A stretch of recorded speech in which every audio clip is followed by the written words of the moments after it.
तुम्हारा कोई द्रव्यमान है या नहीं है? चलो, अरे यार मुद्दे पर आते हैं तुम तो। नेक्स्ट,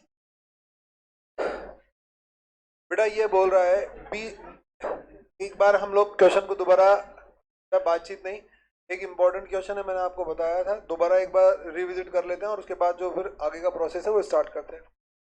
ये बोल रहा है, पेज नंबर था आपका 7.35 और क्वेश्चन नंबर 2। बेटा जो कल हमारा इनकम्प्लीट था, ओम शांति, हाँ बेटा हरि ओम हरि ओम। बेटा जो हमारा कल इनकम्प्लीट क्वेश्चन था, आज उसको कंप्लीट करने जा रहे हैं, तो एक बार रीड कर लेते हैं ताकि डेटा रिफ्रेश हो जाए। ये बोल रहा है, B limited gives you the following information.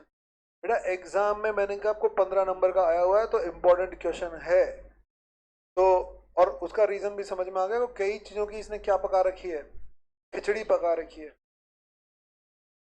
ये बोल रहा है, B limited gives following information on 31 March 11। Authorise capital 50,000 equity share, 10,000 equity share, issued subscribe capital 30,000 equity share, 5,000 preference share. तो बेटा मेरे लिए कौन सी इंपॉर्टेंट है, issued capital. Reserve and surplus में securities premium, general reserve and P&L, 2,509% debentures 100 each, trade payable, PP investment, market value. क्या ये मार्केट वैल्यू मेरे काम की है, बोलो। The answer is no. मुझे क्या लेना देना, मुझे मार्केट वैल्यू 31 मार्च 11 की नहीं चाहिए, मुझे मार्केट वैल्यू, बोलो, जिस दिन बेचूंगा उस दिन की चाहिए। डेफर्ड टैक्स असेट्स, मैंने डेफर्ड टैक्स के बारे में बता दिया था। जो बच्चे बोथ ग्रुप है उनको डेफर्ड टैक्स के बारे में हमें डेप्थ में डिस्कशन करना है। जो सिंगल ग्रुप के हैं वो केवल और केवल इतना ध्यान रखेंगे, ये नॉन करंट असेट्स है बस, इससे ज्यादा कुछ भी उनके काम की बात नहीं है। ट्रेड पेबल्स और कैश एंड कैश इक्विवेलेंट।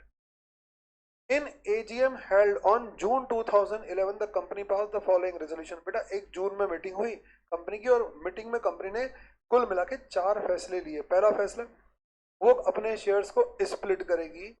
कब, 1 जुलाई को। 20 जून को उसने अनाउंसमेंट कर दी कि वो अपने शेयर को स्प्लिट करेगी। तो मैंने आपको पहले बताया था, बताओ क्या स्प्लिट और कंसोलिडेशन में बस चेंज होता है बस, यानी टोटल वैल्यू क्या रहेगी, सिमिलर रहेगी, और आपके नंबर्स और डिनोमिनेशन बदल जाएंगे। To redeem 8% preference shares 5 premium पर, उसने 20 तारीख को एक डिसीजन लिया कि हमें हमारे प्रेफरेंस शेयर का रिडम्पशन करना है। किस डेट पर करना है वो उन्होंने अनाउंस नहीं किया। एक तो उन्होंने स्प्लिट का डिसीजन लिया, एक रिडम्पशन का। तो स्प्लिट की तो उन्होंने डेट भी अनाउंस कर दी थी। फिर उन्होंने कहा third point, to redeem 9% preference shares debentures, हम 9% डिबेंचर को रिडीम यानी रीपे करेंगे। अरे उनका भी क्या आ गया होगा, टाइम आ गया होगा, 5 साल 7 साल 10 साल के लिए डिबेंचर इशू किए होंगे, आज उनका भी समय आने वाला होगा। तो कंपनी ने AGM में ये भी फैसला किया कि हम इनको भी रिडीम कर देंगे। अच्छा, डिबेंचर मीन्स व्हाट, लोन, समझ में आ गया, लोन को आप रीपे करने वाले हो। तो ये बोल रहा है, by making offer to debenture holder to convert their into shares.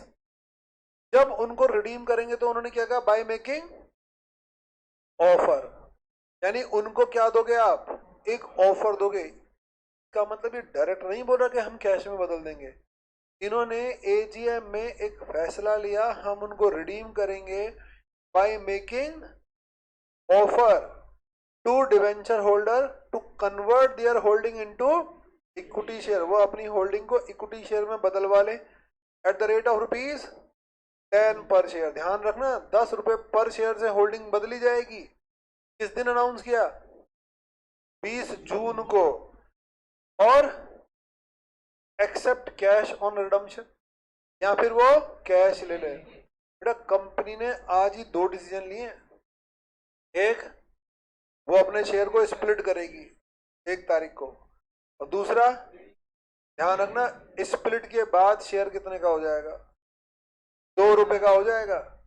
Company ने उस दिन डिवेंचर होल्डर के लिए भी एक अनाउंसमेंट की कि हम, हाँ, आपको एक ऑफर देते हैं to convert their holding into equity share. आप चाहो तो अपने डिवेंचर को इक्विटी शेयर में कन्वर्ट करवाना एट द रेट ऑफ ₹10, यानी 10, यानी जब मैं कन्वर्जन करूंगा तो ध्यान रखना, डिवाइड करूंगा ना, टोटल वैल्यू डिवाइडेड बाय 10, उससे बताओ क्या आएंगे, नंबर ऑफ शेयर। तो उसने कहा कि मैं नंबर ऑफ शेयर, ध्यान रखना, 10 रुपए से निकाल लूंगा। अब बताओ 1 जुलाई से पहले अगर ये रिडम्पशन हो गया तो 10 से ही नंबर ऑफ शेयर्स आएंगे और इशू भी कौन से किए जाएंगे, 10 वाले ही इशू भी किए जाएंगे। लेकिन अगर रिडम्पशन 1 जुलाई के बाद हुआ तो बेटा नंबर ऑफ शेयर तो 10 से ही निकाले जाएंगे।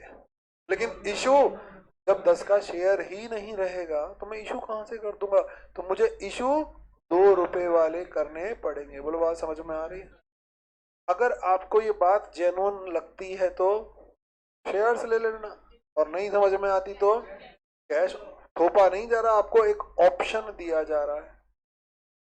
Second, fourth point, to issue fully paid up bonus shares, equity shares held record date. तो ये आपको बोनस शेयर्स भी देगा, 1 equity share for every. Bonus share किसको दिए जाते हैं, एग्जिस्टिंग शेयर होल्डर्स को। Next, on 10th July 2011 investments were sold 5,55,000 and preference shares redeemed। तो ये बोल रहा है अच्छा, ऊपर जो डिसीजन लिए उनकी डेट्स बता रखी, कितने डिसीजन लिए, 4 में से एक की डेट तो वहीं डिफाइन कर दी, डेट ऑफ एजीएम में। दूसरे की डेट बोला 10th जुलाई को इन्वेस्टमेंट बेचा और preference shares redeem. Next, 40% debenture holder exercise their options cash and their claim settled on 1st of August, यानी रिडम्पशन डेट बता दी। दूसरा, द कंपनी फिक्स्ड 5 सितंबर record date and bonus issue on 12 सितंबर। यानी ये रिकॉर्ड डेट का मतलब क्या है, 5 सितंबर बेटा अनाउंसमेंट डेट, उस दिन बोनस अनाउंस किया गया और अलॉट कब किया गया। Next, the company fixed you are required to pass journal entry और बैलेंस शीट बनानी है, और working part of your answer, सारी वर्किंग आपके आंसर का पार्ट होगी। तो मैंने आपको बताया था यहाँ पर थोड़ा सा एक चीज दिमाग में रखनी है, हर चीज का वर्किंग नोट बन जाएगा, क्योंकि क्वेश्चन में स्पेसिफिक जोड़ दिया गया अलग से।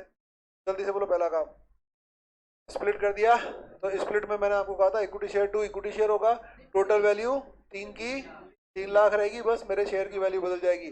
पहले वाले में शेयर का डिनोमिनेशन कितना था, 10, तो वो 30,000 शेयर थे, वो मैंने लेकर फाड़कर फेंक दिए और नए इशू कितने कर दिए, 1.5 लाख 2 रुपए वाले, यानी टोटल 3 लाख है। दूसरा बताओ क्या था, 10th जुलाई को मैंने इन्वेस्टमेंट बेचने की एक एंट्री डाली होगी, और फिर प्रेफरेंस शेयर ड्यू किया होगा, और फिर वो सीआरआर का अरेंजमेंट किया होगा, प्रीमियम को राइट ऑफ किया होगा और बैंक से पेमेंट कर दिया होगा। तीसरा, फिर हम गए डिवेंचर होल्डर, बेटा डिवेंचर होल्डर को भी ड्यू करेंगे, लेकिन ध्यान रखना इंटरेस्ट के साथ। तो कायदे से 2 एंट्री थी, लेकिन डिवेंचर होल्डर को एक ही एंट्री के थ्रू, जैसे आपने प्रीमियम के साथ ड्यू किया था प्रेफरेंस शेयर को, वैसे ही डिवेंचर होल्डर में बताओ क्या ट्रांसफर कर दिया, debenture account debit, interest account debit to debenture holder, दोनों। ध्यान रखना उसमें 2 एंट्री है डिवेंचर होल्डर में, एक डिवेंचर और एक इंटरेस्ट। तो इंटरेस्ट को लेकर चॉइस नहीं है, इंटरेस्ट तो कैश में ही जाएगा, ठीक है ना, लेकिन हाँ डिवेंचर को लेकर चॉइस, वो जो 2.5 लाख रुपए ड्यू किए ना, उसको लेकर एक चॉइस है आपके पास, 40% और 60%। तो नेक्स्ट एंट्री में हमने क्या किया, debenture holder account debit to bank, बेटा debenture holder account debit, debenture holder account debit 2,57,000 to bank, 1 lakh तो वो 40% और 7,500 ये 1 लाख ये गया, और बचा कितना, 1.5 लाख। 1.5 लाख के लिए बताओ हमने क्या कहा था भाई, नंबर्स 10 के हिसाब से निकाले जाएंगे। तो बताओ शेयर्स कितने आ गए, अगर ये रिडम्पशन 1 जुलाई से पहले हो जाता तो फिर 10 के ही दे देता मैं यार, लेकिन अब तो 2 इक्विटी शेयर कैपिटल, बोलो 15,000 मल्टीप्लाई बाय 2, लेकिन सेटलमेंट कितने का होगा बेटा, इन शेयर से 1.5 लाख का सेटलमेंट होना है, तो 2 डिफरेंस जो जाएगा 1,50,000 हो गया सेटलमेंट। यहाँ तक शायद हमारी बात पूरी हो गई थी, सबको क्लियर हो गया। कल जो पूछ रहे थे बेटा, किसी को पूछना है तो दोबारा बोल दो, मैं दोबारा एक्सप्लेन कर देता हूँ। चलो मैं आगे। बेटा ऑनलाइन वाले बच्चों क्लियर है? निश्चय 7:30। तो क्या पूछना चाह रहे हो बेटा? निश्चय कल नहीं थे क्या आप? कल तो बेटा क्लास ही नहीं हुई, तो नालायक तू अकेला कर क्या रहा था? है?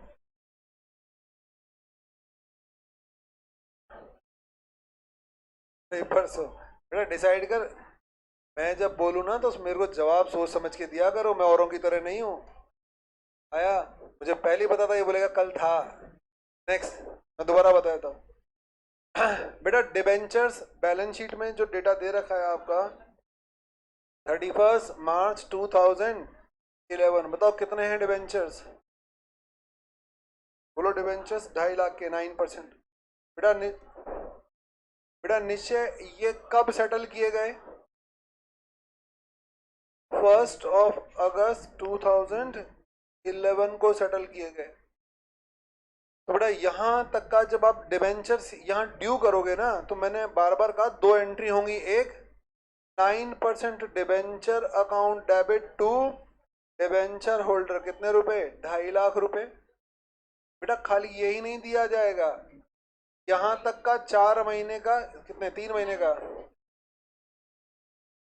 हाँ 4 महीने का बताओ क्या दिया जाएगा? इंटरेस्ट निकाल लो आप। 2.5 लाख पर 9%, 4 मंथ्स का। बेटा ये भी ड्यू किया जाएगा। Debenture interest account debit to debenture holder 7.5, ये भी ड्यू किए जाएंगे। तो मैंने कहा 2 एंट्री करने की जगह 1 एंट्री करवा दी। तो बेटा ये तो कैश में जाएगा, इसको लेकर तो कोई विकल्प है नहीं आपके पास। इसको लेकर विकल्प है। 40% ने कहा हम कैश लेंगे, बाकी 60% ने कहा हम अच्छा बेटा क्लियर? Okay next. चलो अब अगली डेट पर चलते हैं, जल्दी से बोलो। कंपनी ने क्या डिसाइड किया? बोनस देगी। बोनस किसको दिया जाएगा? एग्जिस्टिंग शेयर होल्डर्स को। आ रही है बात समझ में? कंपनी के एग्जिस्टिंग शेयर होल्डर हैं कितने? जल्दी जल्दी फास्ट, इतना समय थोड़ी लगता है।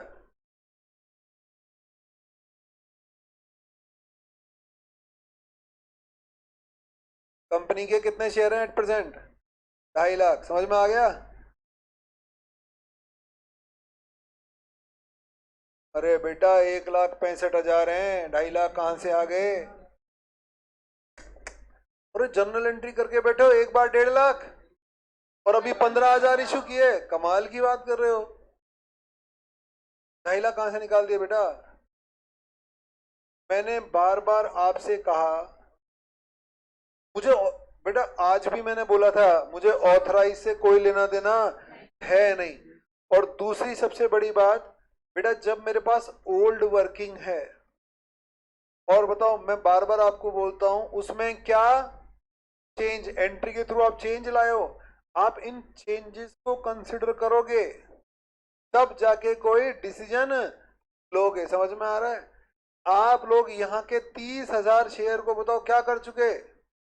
1.5 लाख कर चुके या नहीं कर चुके, सब डिवाइड करके, और 15,000 डिवेंचर होल्डर को इशू कर दिए। तो आपके एग्जिस्टिंग शेयर कितने हैं? 1,65,000, 165। वेरी गुड बेटा निश्चय कोमल, जल्दी से बोलो। 165 मल्टीप्लाई बाय बोनस 1/, बोनस कितना था? 1/3, कितना हो गया? 55,000 शेयर देने एट द रेट ऑफ ₹2, कितना हो गया? 1,10,000। समझ, वर्किंग नोट लगा देंगे ना लास्ट में, छोटे छोटे से तो हैं दिमाग अब, क्योंकि अभी तो बैलेंस शीट भी बनानी है, तो वर्किंग नोट सबसे लास्ट में लगा देंगे। तो जल्दी से बोलो एंट्री क्या होगी 5 सितंबर को? 5 सितंबर 2011। मुझे 1,10,000 अरेंज करने। जल्दी से सिक्योरिटीज प्रीमियम में देखो, तो सॉरी रिजर्व एंड सरप्लस में देखो क्या क्या है। Very good. पहले मैं CRR को यूज करूंगा, ध्यान रखना। CRR आ चुका है आपके पास। क्या आप in old reserve and surplus के बारे में सोचोगे, या अभी यहां तक के रिजर्व एंड सरप्लस के बारे में सोचोगे? बेटा यहां तक के, ध्यान रखना वो जो बैलेंस शीट में रिजर्व एंड सरप्लस है वो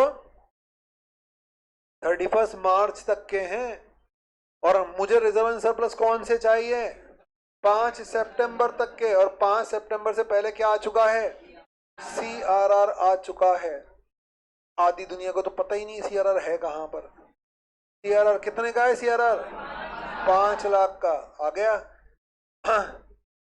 और जब है ना एग्जाम में क्वेश्चन आया था तो सारे बताओ कहां से उठाते हैं डेटा, ये रहा। बेटा बिलीव मी, इतने सिंपल होते हुए बच्चे बच्चे ऐसी मिस्टेक करके आते हैं जो अनएक्सपेक्टेड होती हैं। मतलब वो अपडेटेड फिगर्स को कंसिडर ही नहीं करते। आपको अगर आज कोई डिसीजन लेना है तो आप 31 मार्च के रिजर्व एंड सरप्लस थोड़ी देख सकते हो। आपको तो आज तक के रिजर्व एंड सरप्लस देखने, तो बट ऑब्वियस है आपके दिमाग में सारा डेटा रहना चाहिए। बताओ, CRR account debit to bonus to share holders 1,10,000, 1,10,000। बेटा किसी को नहीं समझ में आया CRR तो पूछ लेना, आगे मत जाने देना। सर जनरल रिजर्व से बनाया है 5 लाख का निश्चय। बेटा जनरल रिजर्व से बनेगा क्या, जल्दी बोल, बनेगा क्या, तूने बना दिया तो।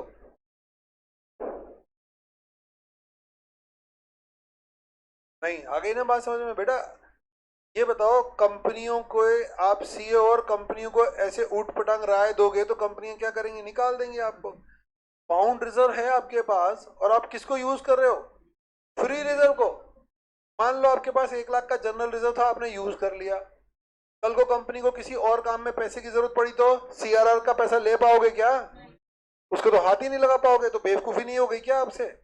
बेटा आपने फ्री रिजर्व को तो यूटिलाइज कर दिया और बाउंड रिजर्व पड़ा हुआ है, कंपनी बर्बाद हो गई, कंपनी को जरूरत पड़ेगी तो पैसा कहां से आएगा। समझ में आ गया। तो इसीलिए आप लोग क्या बनाना पड़ा था अपन को, नालायक अपन को। अरे क्लियर हो गया क्या, निश्चय बोल, क्लियर है ना बेटा। हाँ बस। सी, मैंने आपको एक बात बता दी, मुझे कौन से, देखो मुझे बच्चों की थॉट पता रहती है बेटा, इसीलिए मैं, आपको नहीं लग रहा ये क्वेश्चन करवाने के पीछे रीजन क्या है। मैं आप लोगों को वो पॉइंट्स, वो एरिया, इसीलिए मैं बोलता हूँ ध्यान से सुना करो। मुझे औरों का नहीं पता, मैं तो मेरी टीचिंग में जो बच्चे मुझसे ऊट पटांग पूछते हैं ना, मैं उन चीजों को भी जोड़ के रखता हूँ। मैं खाली ये नहीं कि केवल क्वेश्चन सॉल्व करा दिया, बेटा जो मुझसे पूछा गया है पास्ट में मैं उनको भी ऐड कर देता हूँ। बच्चों ने बताओ क्या किया हुआ है, बैलेंस शीट से रिजर्व उठाए हुए हैं, और ये उठाए हुए हैं, मुझे बच्चों ने बताया सर ये मिस्टेक हो गई, वही मैं आपसे डिस्कस भी कर रहा हूँ। इसीलिए मैंने क्या कहा, मुझे कौन से फिगर चाहिए आज तक के। जब भी आप बोनस वोनस की बात करो तो उस दिन तक अगर कोई बदलाव आया तो उसको भी कंसिडर करना है। नेक्स्ट अगला पॉइंट बोलो, 12 सितंबर को, जल्दी से बोलो, बोनस टू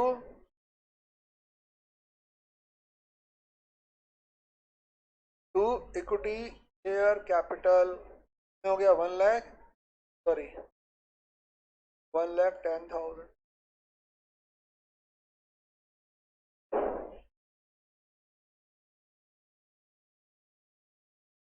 वीडियो आ जा रही है। अब बेटा निश्चय, अब मैं अगर नीचे से किसी को बुलाऊंगा तो समय लग जाएगा मेरे को, अभी तो वीडियो दिख रही है साफ, तो अपन अभी तो मैनेज करते हैं, ठीक है ना। मैं ओके, मैं नीचे बोल दूंगा, वो लोग आ जाएंगे, ठीक कर देंगे। चलो आगे, अगला पॉइंट जल्दी से बोलो क्या होगा। बेटा खत्म, सारी एंट्रीज डन। अब बताओ मुझे क्या बनानी है, बैलेंस शीट। भाई साहब मैं दोबारा बोल रहा हूँ, मैं बार बार नहीं बोलूंगा, बैलेंस शीट बनाने के लिए बताओ मुझे क्या करना है, ओल्ड डेटा प्लस चेंजेस। आ रही है बात समझ में, इन चीजों को कंसिडर करते हुए, अब इसमें मिस्टेक मत करना, फास्ट बनाओ बैलेंस शीट मेरे साथ। ये सेकंड आंसर है इसका। वर्किंग नोट्स हमारे सारे पेंडिंग है, कोई ऐसा वर्किंग नोट नहीं था जिससे हमारा क्वेश्चन फंस रहा था। बैलेंस शीट एज ऑन, बोलो, उसने डेट मेंशन की हुई है 30 सितंबर 11 को बैलेंस शीट आपको बनानी है।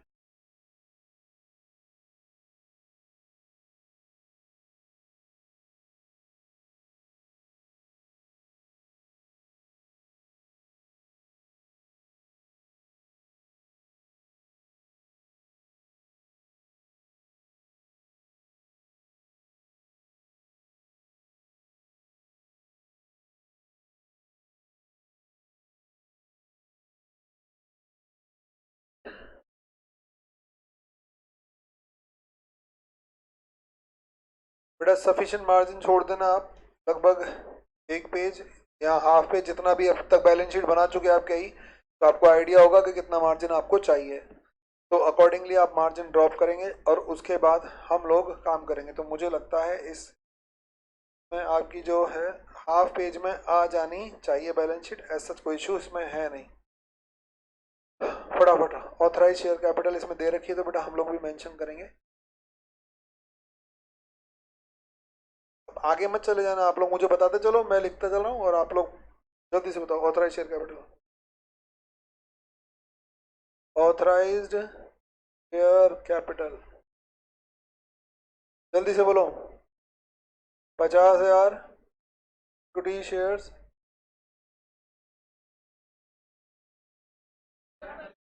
तो नालायकों बोलो ना, 2.5 लाख हो गए ना, 2.5 lakh equity shares at the rate of rupees 2 each. अब थोड़ी ये 10 का है, 2 का कर तो दिया। मैंने क्या कहा था, 10 के लिए फाड़ कर फेंक दिया और 2 के मार्केट में डाल दिया, तो बेटा पूरा ही चेंज होगा। अब 10 का थोड़ी बोल दोगे। अगर आपने यहाँ 10 लिख दिया तो नीचे पता है वो 2 रुपए वाला पार्टली पेड अप दिखाई देने लग जाएगा फिर वो। नेक्स्ट कितना हो गया, 5 लाख। बेटा शेयर की वैल्यू अभी भी नहीं बदली, प्रेफरेंस में हमने कुछ किया नहीं था, तो इसकी ऑथराइज सेम रहेगी।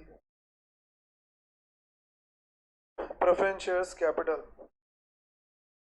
Eight the rate of rupees कितना हो गया ये, 10 लाख। कितना हो गया, 15 लाख।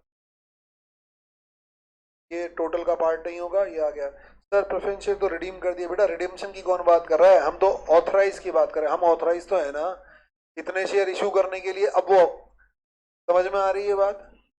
अब काफी बच्चों के दिमाग में हाथ रोक के बैठे हैं, तो मैं अपनी तरफ से बता देता हूँ। सर प्रेफरेंस शेयर तो रिडीम हो गए। अरे तो रिडम्पशन की बात ही कौन कर रहा है, क्या 2.5 लाख आपके ऑथराइज है तो क्या 2.5 लाख इशू करोगे क्या आप, समझ में आ रहा है। तो हम तो ऑथराइज बेटा एक अलग एस्पेक्ट होता है, इशूड एक अलग एस्पेक्ट होता है। तो आपको लिखने में रुकना नहीं है, आपकी अथॉरिटी तो है ना। आप चाहो तो रिडम्पशन के बाद बताओ क्या कर सकते हो, तुरंत इशू कर सकते हो, आपकी अथॉरिटी है। हम अथॉरिटी की बात कर रहे हैं। Next, issued, subscribed and paid up. Fast बोलो। 2 लाख टोटल कर लिया भैया। पहले 1,50,000, फिर 15,000 और फिर 55,000, सबका टोटल कर लिया।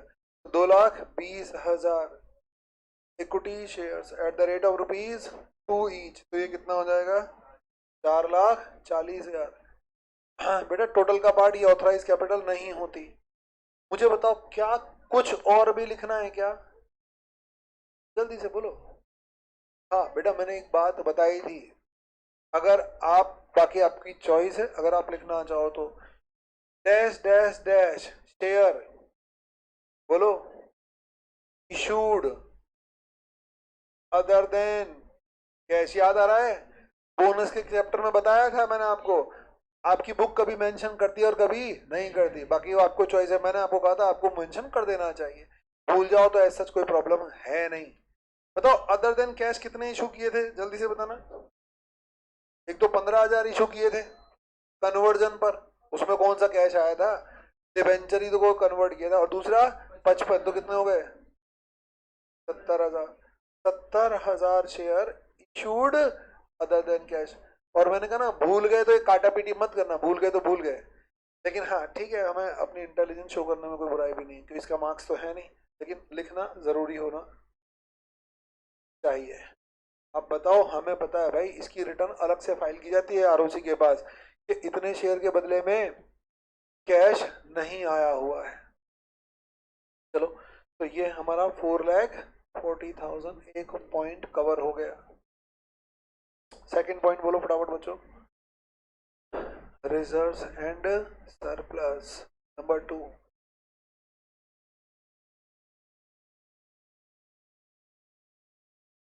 70,000, हाँ बेटा ठीक।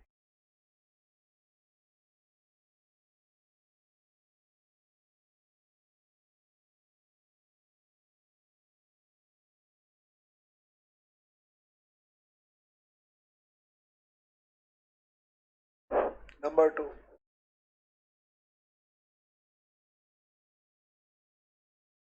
हाँ जल्दी से बोलो, मुझे बोलते जाओ, मैं लिखते जा रहा हूँ। पहले मैंने कहा था बेटा, आप है ना कैपिटल नेचर के रिजर्व पहले लिख दिया करो, फिर रेवेन्यू नेचर के बाद में। तो CRR, जल्दी बोलो। 3 लाख। सबको पता होगा 5 लाख का बनाया था, 1 10 का चला गया। और बोलो। Securities premium 5 lakh. 6 लाख तो ये था, 1 20 यूज थोड़ी किया कहीं, तो 7 लाख 20। और CR ये था आपके पास 6 लाख माइनस 25,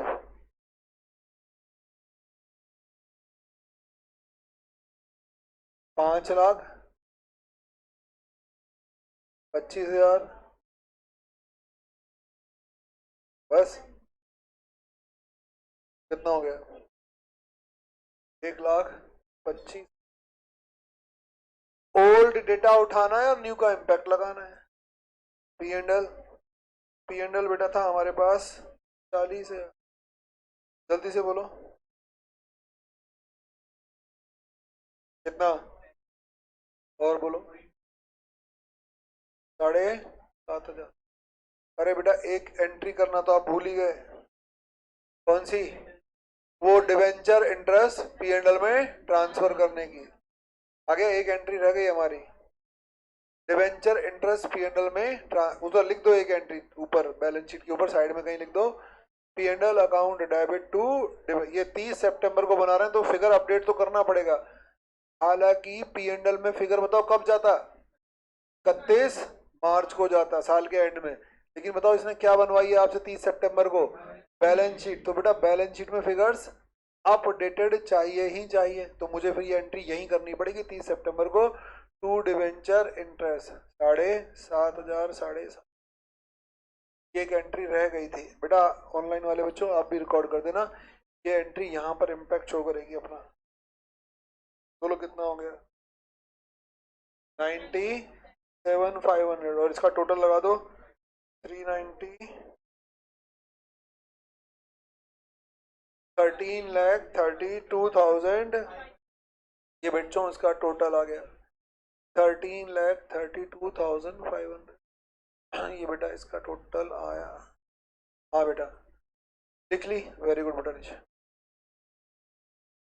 वैसे ये एंट्री ईयर एंड में होनी थी, मैंने बताया आपको, वो बैलेंस शीट बना रहा हूँ तो मुझे मिड में करना पड़ेगा क्योंकि अपडेटेड फिगर चाहिए मुझे। चलो ये भी एक काम हो गया हमारा। तो ये रिजर्व। अच्छा क्या ये बताओ, इनर कॉलम वाली ये चीजें लिखना कोई जरूरी है क्या? बेटा लिख दो तो कोई बुराई नहीं, क्योंकि चीजें क्लियर बनी रहती हैं। कई बार क्या होता है आपका बैलेंस टैली नहीं होता, तो फिर आपको पता है कि जल्दी से टैली करने में आसानी हो जाएगी कि हाँ मैंने ये लिख दिया, ये लिख दिया, ये लिख दिया, ये लिख दिया। वरना अगर टैली नहीं हुआ तो फिर ये चीजें आप बाद में दोबारा लिखोगे, तो यहाँ पर लिखने में हमेशा कहीं ना कहीं फायदा ही रहता है। अगर गलती हो जाती है तो पकड़ में जल्दी आ जाती है, वरना फिर गड़बड़ होती है। बाकी आपकी चॉइस है। नेक्स्ट अगला काम हमारा, जल्दी से बोलो बेटा। आपके पास ओल्ड डेटा पड़ा है, लेकिन उन लोगों ने बताओ क्या नहीं दे रखी है आपको? बैलेंस शीट है ना, तो हमें बैलेंस शीट, मैंने आपको पहले भी कहा फॉर्मेट से याद होनी चाहिए। दोबारा सुन लो सारे बच्चे, दो का फॉर्मेट आपको याद होना चाहिए। मैं पहले भी बोल चुका, दोबारा बोल रहा हूँ, बताओ किसका? कंपनीज अकाउंट के पी एंड एल का और बैलेंस शीट। एप्लीकेबिलिटी में बता रहा हूँ भाई, बैलेंस शीट तो मैं आपसे बनवाए जा रहा हूँ, कभी पी एंड एल का भी नंबर आएगा तो पी एंड एल भी बनवा दूंगा, लेकिन फॉर्मेट्स याद होने चाहिए आपको। वो कैसे एप्लीकेबल होता है वो सारी चीजें हम देख लेंगे हमारे साथ। फॉर्मेट लर्न करने में, क्योंकि लॉ प्रेस्क्राइब फॉर्मेट है उसमें मेरा कोई रोल है नहीं, आपको एटलीस्ट सीक्वेंसिंग पता होनी चाहिए। अगला पॉइंट जल्दी से बोलो क्या आएगा? बी, नॉन करंट असेट्स और लाइबिलिटी। बेटा नॉन करंट में डिबेंचर थे जो रिडीम हो चुके, तो खत्म, इनको तो रिपोर्ट करना नहीं है। बचा क्या ले देके? Trade payables. तो ट्रेड पेबल्स किस में चला जाएगा? करंट लायबिलिटी में चला जाएगा ट्रेड पेबल्स। तो बेटा ट्रेड पेबल का क्या नोट्स टू अकाउंट लगाऊं क्या? मुझे पता ही नहीं इसमें है क्या, तो मैं ना मैंने इसमें इससे कोई छेड़छाड़ की थी, तो बेटा ना तो इसकी ब्रीफिंग ना इसके बारे में कुछ पता, तो एज इट इज टोटल लगा दो, खत्म। ये आपका टोटल हो गया 19,42,500। ये आपकी बैलेंस शीट की लाइबिलिटी साइड का कंप्लीट टोटल हो गया 19,42,500। अरे आई कहानी समझ में यहाँ तक की? क्या आपको लग रहा है इस तरह के क्वेश्चन बिना रिटन में 2-4 बार सॉल्व किए एग्जाम में डील हो पाएंगे? बहुत कुछ होता है, लगते सिंपल है उतने होते नहीं है बेटा। आप लोगों को अब पता है, थोड़ा बहुत आइडिया लग रहा है कि ओल्ड डेटा के साथ साथ चेंजेस को, अब ये चीज दिमाग में जा रही है, सुनना एक अलग बात है और प्रैक्टिकली अप्लाई करना उसे अलग बात है। अब आपके दिमाग में कहीं ना कहीं रिलेट हो पा रहा है, इसकी अगर अच्छी खासी प्रैक्टिस होगी तो ये कंटिन्यूटी में रहेगा, ना भूल जाओगे कुछ समय में। अब बताओ मैं कहाँ जाऊं फटाफट? असेट साइड में, तो बेटा मैं असेट साइड में चलता हूं। कहां से लिखूंगा? वही पुराना डेटा दे रखा है, जो जो दे रखा है उसी को रिपोर्ट करना है। पीपीई नेट, पीपीई, तो बताओ असेट में a non current assets number 1 PPE. क्या नोट्स टू अकाउंट लगाऊं? मुझे पता ही नहीं इसके में, इसमें लैंड है बिल्डिंग है क्या है, बोलो आ गया समझ में? तो मैं क्या लगाऊं? नोट्स टू अकाउंट लगा के भी कोई फायदा नहीं है। तो बताओ कितना का कितना? 780, क्योंकि ना तो मुझे पता और ना ही कोई चेंज किया गया, इसमें कोई चेंजेस भी नहीं है। चलो सेकंड पॉइंट बोलो फटाफट। बेटा मैंने आपको कहा था ये क्या होता है वो मुझे नहीं पता, लेकिन इन्वेस्टमेंट आएगा नहीं, लेकिन डेफर्ड टैक्स एसेट्स मैंने कहा ना, मैं ग्रुप 2 वालों से डेप्थ में बात करूंगा, लेकिन अभी आप लोगों को इतना ध्यान रखना है, डीटीए डेफर्ड टैक्स एसेट्स आपका नॉन करंट एसेट हेड का पार्ट होता है बस, क्योंकि आप लोगों को इससे ज्यादा कुछ समझना नहीं है। 340, चलो ये आपका कोई नोट्स टू अकाउंट बनेगा नहीं, आ जाओ इधर। ट्रेड रिसीवेबल और कैश एंड कैश, खत्म, दो ही बातें रह गई, और दोनों किस में आएंगी? करंट असेट्स में आएंगी। ये भी कहानी खत्म। तो बी में आ जाओ, करंट असेट्स। करंट असेट्स में बेटा आ गए हम ट्रेड रिसीवेबल। मुझे ना तो मैंने कोई छेड़छाड़ की और ना ही मुझे इसकी कोई ब्रीफिंग पता, तो बेटा इसको तो आप एज इट इज चिपका दो 6,20,000। ये तो एज इट इज हो जाएगा। सेकेंड सीसीई, बेटा सीसीई जो मुझे दे रखा है क्या वही आएगा क्या? बेटा वो तो बिल्कुल नहीं आएगा, क्योंकि मुझे तो 6 महीने बाद का अपडेटेड फिगर चाहिए। बोलो आ गया? क्या इसके लिए नोट्स टू अकाउंट लगाऊं या वर्किंग नोट? मैंने आपको पहले बता दिया था, बुक क्या लगाती है मुझे उससे फर्क नहीं पड़ता, लेकिन कायदे से वर्किंग नोट, क्योंकि ये कैश फ्लो स्टेटमेंट से आता है, इसका शेड्यूल नहीं होता है। तो चलो, क्या मुझे वर्किंग नोट्स लगाने हैं क्या? हाँ बहुत सारे वर्किंग नोट्स लगाने हैं, तो पहला कौन सा लगा दूं? सीसी लगा देते हैं, ताकि ये भी फिल हो जाए और वर्किंग नोट की सीरीज भी चालू हो जाए हमारी। तो बताओ क्या खत्म हो गया? बैलेंस शीट खत्म हो गई, बात समझ में आ गई? इसके साथ बैलेंस शीट खत्म, जर्नल एंट्री खत्म, बैलेंस शीट खत्म, नोट्स टू अकाउंट खत्म। अब बताओ किसकी सीरीज स्टार्ट हो गई? वर्किंग नोट्स में पहला वर्किंग नोट हम किसका लगा देते हैं? सीसीई का लगा देते हैं। चलो वर्किंग नोट नंबर 1, और फिर सोच सोच के हम लोग वर्किंग नोट लगाते चले। कैलकुलेशन ऑफ सीसी 30 सितंबर 2011, यहाँ पर आप बैलेंस निकाल रहे हो। चलो बैलेंस निकालते हैं। अब मैं कोई कैश फ्लो स्टेटमेंट नहीं बनाने जा रहा, एक बेसिक स्टेटमेंट बनाने जा रहा हूँ। बताओ ओपनिंग बैलेंस, आपके पास ओपनिंग बैलेंस कितना था? 2,80,000 आपका ओपनिंग बैलेंस। अब बेटा आप अपनी एंट्री को विजिट करना स्टार्ट कर दो। पहली एंट्री से विजिट करना, मैंने कहा ना ओल्ड डेटा प्लस चेंजेस, तो अपनी एंट्री से विजिट करो। एक एक से, एक एक स्टार्टिंग से चलना। सेल ऑफ प्लस ये जुड़ जाएगा, कितना था? 5 लाख 55,000। और बोलो, पेमेंट किया less payment to preference share holder 5 lakh, ये नेगेटिव है। और बोलो, payment to less payment to debenture holders. और बोलो, बस हो गया। तो ये आ गया आपका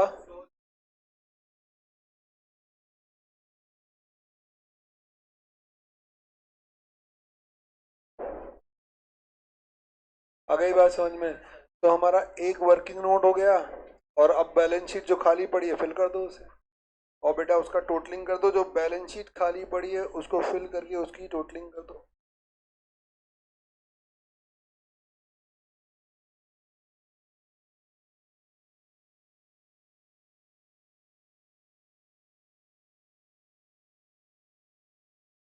यहां तक clear?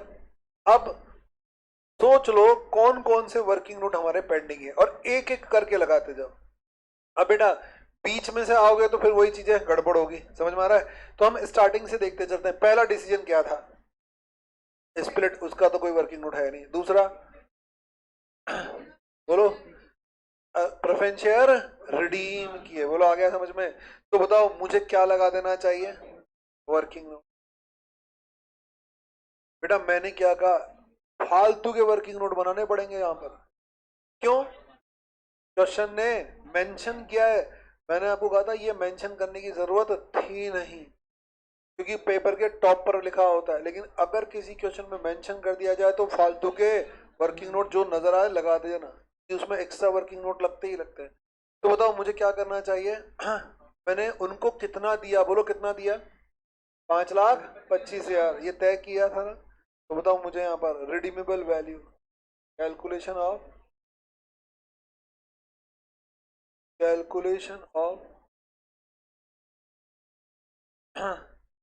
Redeemable value of preferential. बताओ कैपिटल 5 लाख और प्रीमियम ऑन रिडम्पशन 25,000। फालतू का वर्किंग। हमने ये तय किया था कि 5,25,000 देने हैं। चलो आगे, अगला पॉइंट, डिवेंचर्स। अगला पॉइंट डिवेंचर का वो कन्वर्जन, वो इंटरेस्ट, याद आ रहा है सारी चीजें? तो चलो हटा दो इसे। तो वर्किंग नोट नंबर नेक्स्ट। अब अगले की बात करते हैं। तो पहले क्या निकाल दूं? इंटरेस्ट, 6 महीने का इंटरेस्ट। तो सॉरी, 4 महीने का। तो working note number next, A interest on debenture, interest on debenture 2.5 lakh पर कितना? 9%, 4/12, 7,500। ये आपने इंटरेस्ट निकाल दिया। आ गया समझ में? और ये बताओ क्या, number of share to be issued on conversion. आपने ये नंबर्स निकाले थे वहां 15,000, वहां वर्किंग की थी, उसको शो कर दो। Number of shares to be issued on conversion, conversion पर कितने नंबर ऑफ शेयर्स? तो total debentures 2.5 lakh less 40% settled in cash 1 lakh, balance 1.5 lakh. बेटा इनको हमने क्या किया? बोलो, इनको हमने कन्वर्ट किया। बोलो आ गया समझ में? इनको कन्वर्ट किया तो number of shares would eight the rate of 10 each. तो ये आ गए आपके, यहाँ एट द रेट ऑफ 10 मत लिखो, ये आ गए आपके 15,000 शेयर्स, बस यहाँ टू मत लिखो ना, बाद में कंफ्यूजन हो जाएगा। तो आपने क्या बता दिया यहाँ पर, 15,000 शेयर। वो कैसे इशू किए वो तो हम लोग डिसाइड कर चुके ऑलरेडी। चले आगे, और पूरा लिखना है तो क्या लिख देना, @ टू 8 प्रीमियम, बस। बोलो कहानी खत्म। तो हमने किसकी बात कर ली, प्रेफरेंस शेयर में इंटरेस्ट भी आ गया, 1 लाख भी आ गया, और 15,000। अब वो बताने की जरूरत नहीं कि 2 रुपए का शेयर प्रीमियम पर, क्योंकि वो तो क्वेश्चन में मेंशन था, वो थोड़ी आपने डिसाइड किया, वो तो क्वेश्चन ने बताया उस हिसाब से किया। आपने तो ये 3 चीज डिसाइड की थी जो आपने मेंशन कर दी। इससे आगे चलो, अगला पॉइंट बोनस, तो लिखो आप working note number next, number of, या खाली शॉर्ट में लिख दो बोनस शेयर्स, बस बोनस शेयर्स।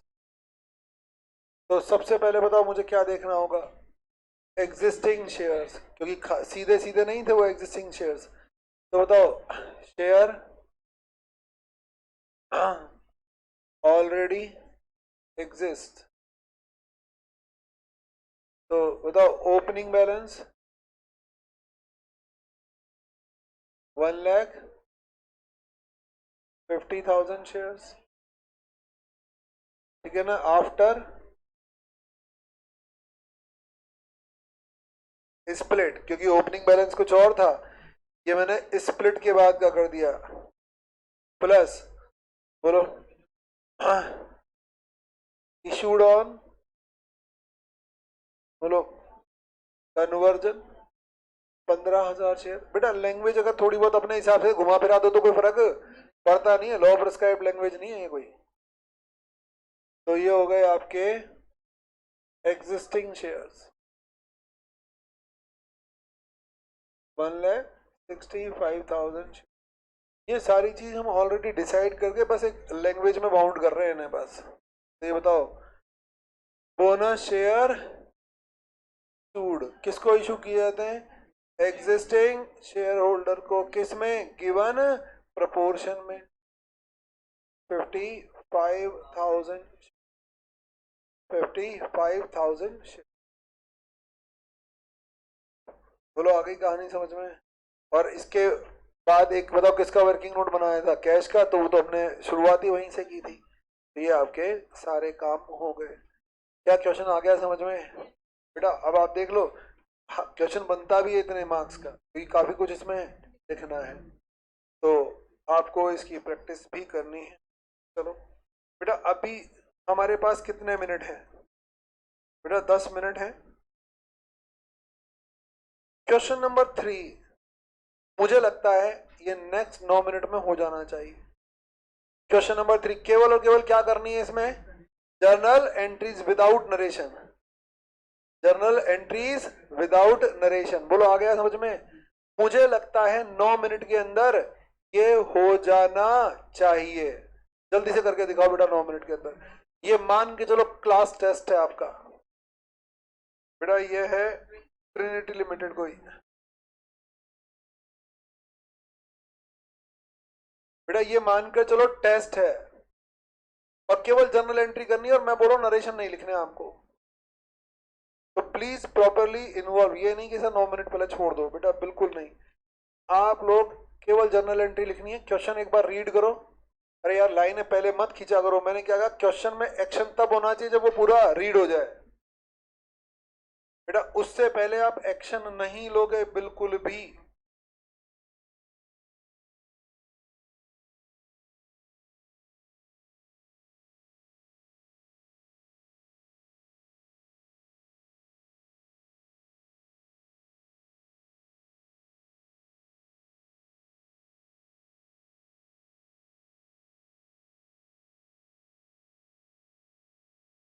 और उतना ही पेल लेना, मान के चलो एग्जाम में क्वेश्चन आ गया बस, और आपके पास लास्ट 9 मिनट है और ये क्वेश्चन करना है।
कोमल डन, माधव डन,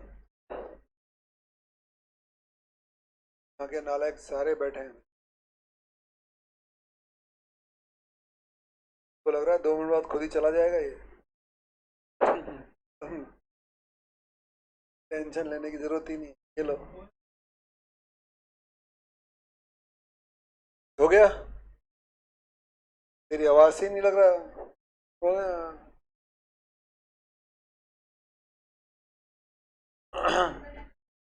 बेटा खाली जर्नल एंट्री मांगी है, वर्किंग नोट के लिए उसमें कोई गुंजाइश है ही नहीं क्या। और एक है बोनस की, तो लगा देना एक छोटा सा। क्या क्वेश्चन में था क्या कुछ? बेटा क्वेश्चन बड़ा था, बाकी कुछ लेना देना नहीं था। बेटा आप समझ रहे हो क्या कहा था मैंने? 9 मिनट मोर देन इनफ है, 5 नंबर का सवाल है। देख ना ना, आप समझ रहे हो? देखो कितना मैं बार बार सुबह से आपको समझा रहा हूँ, क्या कुछ माइंड गेम्स भी होते हैं। क्वेश्चन का साइज देखो आप, और क्वेश्चन को जब सॉल्व कर रहे हो तो कल अपन आके डिस्कस करेंगे। 5 मिनट से भी ज्यादा का क्वेश्चन है नहीं है, 5-7 एंट्री है तो रगड़नी है। समझ में आ रहा है? चलो, हरे कृष्णा बच्चों। बेटा कोई भी डाउट होगा तो कल बात करेंगे। और कल बताओ इसको हम क्या कर देंगे, बोलो, दी एंड। लेकिन कल कल और चलाते हैं इसे, ठीक है? तो इस क्वेश्चन को भी हम कल की क्लास में डिस्कस करेंगे। हरे कृष्णा बच्चों, आज के लिए हरे कृष्णा बेटा नवीन, हरे कृष्णा आर्यन। इससे आगे की बातें कल करेंगे।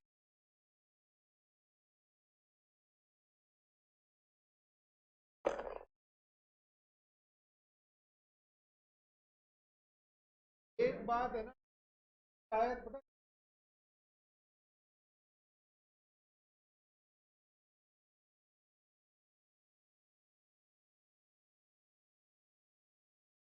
बेटा जब भी आपको हैंड ओवर करता हूँ तो हार्ड वो है या नहीं, आपको इंटरप्रेट करने टाइम किसका है, वही हमें